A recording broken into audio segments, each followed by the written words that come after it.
Assalamualaikum warahmatullahi wabarakatuh.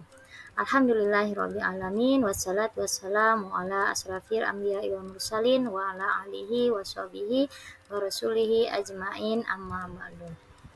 Apa kabar kalian semuanya? Alhamdulillah sehat ya.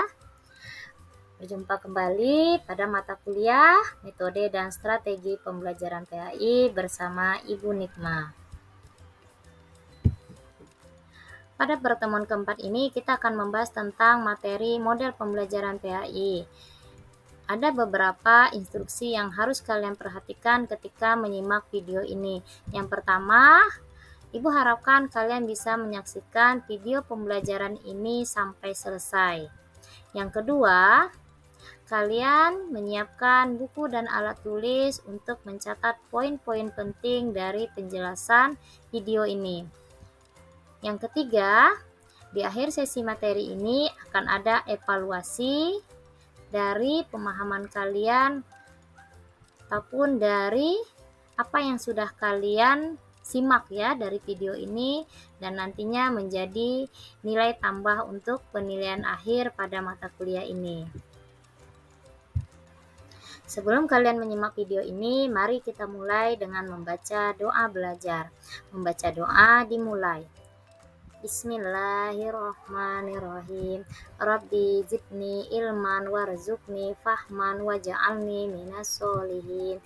Ya Tuhanku, tambahkanlah ilmuku, berikan aku kepahaman dan jadikan aku termasuk golongan orang-orang yang soleh. Amin.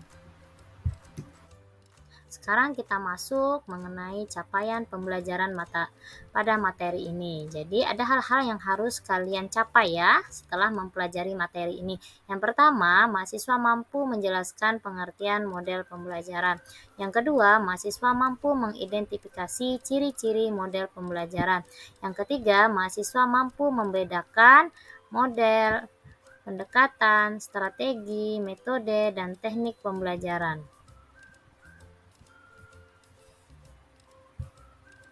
Dan capaian pembelajaran mata kuliah ini juga terkait dalam Quran Surah An-Nahl ayat 125 yang artinya, serulah manusia kepada jalan Tuhanmu dengan hikmah dan pelajaran yang baik dan bantalah mereka dengan cara yang baik. Sesungguhnya Tuhanmu dialah yang lebih mengetahui tentang siapa yang tersesat dari jalannya dan dialah yang lebih mengetahui orang-orang yang mendapat petunjuk. Ayat ini mengintegrasikan hikmah dan pengajaran yang baik. Pembahasan yang pertama adalah pengertian model pembelajaran. Di sini ada dua pendapat menurut pengertian model pembelajaran. Yang pertama, menurut Kriyanto, yang menyatakan bahwa model pembelajaran adalah suatu perencanaan atau pola yang digunakan sebagai pedoman dalam merencanakan pembelajaran di kelas. Yang kedua, model pembelajaran menurut Sukmadinata atau Sohidin, yang menyatakan bahwa model pembelajaran merupakan suatu rancangan atau desain yang menggambarkan proses rinci penciptaan situasi lingkungan yang memungkinkan terjadinya interaksi pembelajaran agar terjadi perubahan atau perkembangan diri peserta didik. Berdasarkan beberapa pendapat para ahli ini, ada kesamaan ciri khusus yang menyelubungi pengertian model pembelajaran ini. Ciri khusus tersebut adalah adanya pola atau rencana yang sistematis. Pola yang akan mendukung perencanaan pembelajaran itu adalah pendekatan, strategi, metode, dan teknik yang nantinya akan kita bahas setelah ini. Yang kedua, kita masuk pada ciri-ciri model pembelajaran. Menurut Hamia dan Johar, ciri-ciri model pembelajaran sebagai berikut. Yang pertama, berdasarkan teori pendidikan dan teori belajar tertentu. Jadi sudah ada ya pernyataan ataupun pendapat mengenai model pembelajaran itu sendiri. Yang kedua, mempunyai misi atau tujuan pendidikan tertentu. Yang ketiga, dapat dijadikan pedoman untuk perbaikan kegiatan pembelajaran di kelas. Jadi, bisa sebagai bahan evaluasi untuk membuat pembelajaran di kelasnya lebih efektif dan efisien juga ya. Yang keempat, memiliki perangkat bagian model. Yang kelima, memiliki dampak sebagai akibat penerapan model pembelajaran baik langsung maupun tidak langsung. Jadi ada hasil ya, kira-kira setelah penerapan model ini apa yang didapat gitu.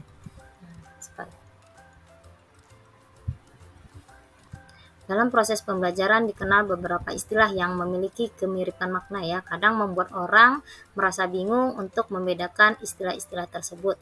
Tadi kita sudah membahas mengenai model pembelajaran. Sekarang kita membahas mengenai 4 ya istilah juga dalam pembelajaran, yaitu pendekatan pembelajaran, yang kedua strategi pembelajaran, yang ketiga metode pembelajaran, yang keempat teknik pembelajaran. Nah, diharapkan nanti kalian memahami ya pengertiannya, kemudian mampu membedakan keempat istilah ini. Sebelum Ibu menjelaskan mengenai teori keempat istilah ini, terlebih dahulu kalian menyimak video ini dan siapkan kertas, buku ya, dan alat tulisnya. Kemudian kalian temukan kira-kira apa makna dari cerita ini dan hubungkan dengan materi yang sedang kita bahas, yaitu model pembelajaran PAI ini.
Bagaimana? Sudah ditonton sampai selesai videonya?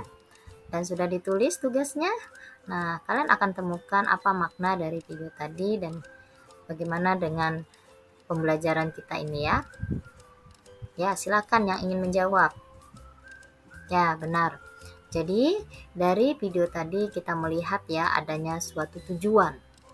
Tujuan bagaimana dia keluar dari botol tersebut dan dibantu dengan berbagai cara oleh temannya. Nah, ketika tujuan itu tercapai, maka mereka akan bahagia ya, bisa berkumpul dengan teman-temannya. Nah, ketika dia tidak bisa mencapai tujuan itu, apa yang terjadi? Dia merasa ketakutan ya. Nah, dia merasa tidak bisa bermain lagi dengan temannya. Nah, itu akan membuat dia menjadi ketakutan dan sedih. Nah, jika kita kaitkan dengan tujuan pembelajaran itu sendiri, bahwa pembelajaran yang dilakukan itu memiliki tujuan akhir yang akan didapat oleh siswa itu sendiri. Makanya, dalam pembelajaran itu perlu ada perencanaan yang baik. Bagaimana kita menyusun pendekatan, strategi, metode, dan tekniknya. Tujuannya apa? Agar pembelajaran itu menjadi pembelajaran yang kreatif dan inovatif, sehingga terwujud pada aspek kognitif, afektif, dan psikomotorik dari siswa itu sendiri. Sehingga hasil yang akan didapat ketika pembelajaran itu berhasil, bisa jadi nilai hasil belajar siswa menjadi meningkat, motivasi siswa menjadi semangat, kemudian minat belajar siswa juga menjadi lebih baik. Dan tentunya kita akan melihat ya seperti apa istilah-istilah dalam proses pembelajaran. Yang pertama, kita membahas mengenai pendekatan pembelajaran. Menurut teori Saiful, pendekatan pembelajaran merupakan suatu pandangan guru terhadap siswa dalam menilai, menentukan sikap, dan perbuatan yang dihadapi dengan harapan dapat memecahkan masalah dalam mengelola kelas yang nyaman dan menyenangkan dalam proses pembelajaran. Jadi bagaimana pandangan guru ya terhadap siswa. Jadi langkah apa yang dilakukan guru untuk merencanakan pembelajaran itu?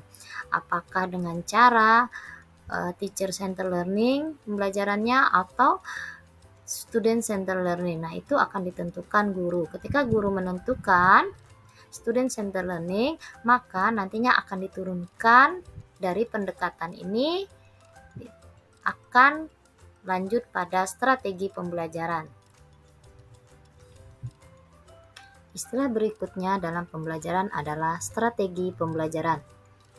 Menurut Kem, dalam Wina Sanjaya adalah suatu kegiatan pembelajaran yang harus dikerjakan guru dan siswa agar tujuan pembelajaran dapat dicapai secara efektif dan efisien.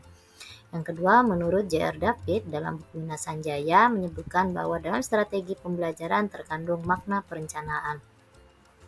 Jadi, strategi pembelajaran ini masih bersifat konsep ya dari guru untuk melaksanakan proses pembelajaran tersebut. Tadi kita sudah menentukan pendekatan, misalnya pendekatan terhadap keaktifan siswa belajar atau student center learning. Maka diturunkan pada strategi pembelajaran bisa kita lakukan dengan cooperative learning atau pembelajaran kooperatif atau kerjasama. Nantinya dari strategi ini kita akan menurunkan pada metode pembelajaran. Namun sebelum kita lanjut pada metode pembelajaran, kita bisa melihat ya gambar di sini ada salah satu aktivitas siswa aktif. Jadi masih banyak sebenarnya ya aktivitas siswa aktif tersebut. Ini sebagai salah satu contoh. Nah, ketika siswa aktif seperti ini tentu kelas menjadi hidup ya, kelas menjadi aktif. Kemudian nantinya juga akan berefek pada hasil belajar siswa itu sendiri, motivasinya dan minatnya juga akan meningkat. Nah, harapannya seperti ini pembelajaran bisa dilaksanakan di dalam kelas.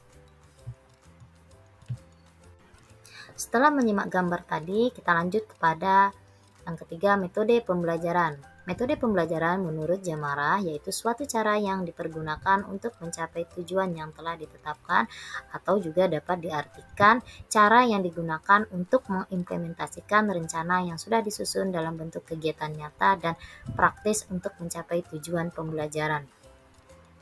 Jadi strategi pembelajaran tadi sifatnya masih konseptual ya. Nah, untuk mengimplementasikannya maka kita menggunakan metode pembelajaran tertentu. Tadi kita sudah menetapkan strategi pembelajarannya yaitu cooperative learning.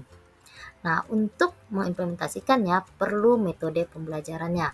Kira-kira metode apa yang cocok dengan strategi cooperative learning itu? Salah satunya adalah diskusi atau juga ada metode START ya. Nah, di situ ada mencerminkan metode yang kerja kelompok, kerja sama gitu ya. Nah, ini bisa kita turunkan lagi menjadi teknik pembelajaran. Setelah metode kita tentukan, kita masuk pada poin keempat yaitu teknik pembelajaran. Menurut Morris, teknik adalah prosedur yang sistematik sebagai petunjuk untuk melakukan patokan-patokan dasar suatu penampilan. Teknik pembelajaran dapat diartikan sebagai cara yang dilakukan seseorang dalam mengimplementasikan suatu metode secara spesifik. Jadi, metode pembelajaran ini dijabarkan ke dalam teknik dan gaya pembelajaran. Misalnya, penggunaan metode diskusi tadi pada kelas dengan jumlah siswa yang relatif banyak itu akan membutuhkan teknik tersendiri yang tentunya secara teknis juga akan berbeda dengan penggunaan metode diskusi pada kelas yang jumlah siswanya terbatas. Jadi tidak bisa disamakan ya. Kita akan dilatih bagaimana mengelola kelas supaya tujuan daripada pembelajaran itu tercapai. Nah, bagaimana kita merencanakan supaya proses pembelajaran itu tetap berjalan dengan baik? Makanya kita harus mampu ya melihat kelas bagaimana kita menerapkan perencanaan pembelajaran yang sudah kita buat. Maka kita bisa menarik kesimpulan ya. Pendekatan, strategi, metode, teknik pembelajaran sudah terangkai menjadi satu kesatuan yang utuh, maka terbentuklah apa yang disebut dengan model pembelajaran. Jadi, model pembelajaran pada dasarnya merupakan bentuk pembelajaran yang tergambar dari awal sampai akhir yang disajikan secara khas oleh guru. Dengan kata lain, model pembelajaran merupakan bungkus atau bingkai dari penerapan suatu pendekatan, strategi, metode, dan teknik pembelajaran. Dengan memahami ini, maka akan memudahkan Ananda dalam menerapkan pembelajaran di kelas terkhusus bidang studi PAI. Jadi, nantinya kalian akan menyesuaikan ya pembelajaran yang kalian ajarkan itu harus sesuai dari pendekatannya, kemudian strateginya, metode, dan teknik pembelajaran agar tujuan pembelajaran tercapai. Seperti yang Ibu katakan di awal video tadi, bahwa di akhir sesi materi ini akan ada evaluasi, jadi kalian mengerjakan kuis di aplikasi Quizizz. Ini langkah-langkahnya. Yang pertama, gunakan perangkat apa saja untuk membuka, bisa lewat laptop atau lewat handphone. Nanti join myquiz.com. Yang kedua, masukkan kode game atau kalian bisa langsung klik link soal. HTTP-nya ya, ini silakan langsung diklik saja, di copy ke Google Chrome, nah langsung klik. Yang keempat, waktu pengerjaan 1x24 jam setelah menyimak video. Yang kelima, jangan lupa di screenshot hasil jawabannya dan kirim ke WA. Selamat mengerjakan. Mudah-mudahan setelah kalian menyimak video pembelajaran ini mengenai materi model pembelajaran PAI terkhusus mata kuliah, metode dan strategi pembelajaran PAI menambah wawasan dan pengetahuan kalian. Kita tutup dengan mengucapkan hamdalah, alhamdulillahirrahmanirrahim, wassalamualaikum warahmatullahi wabarakatuh.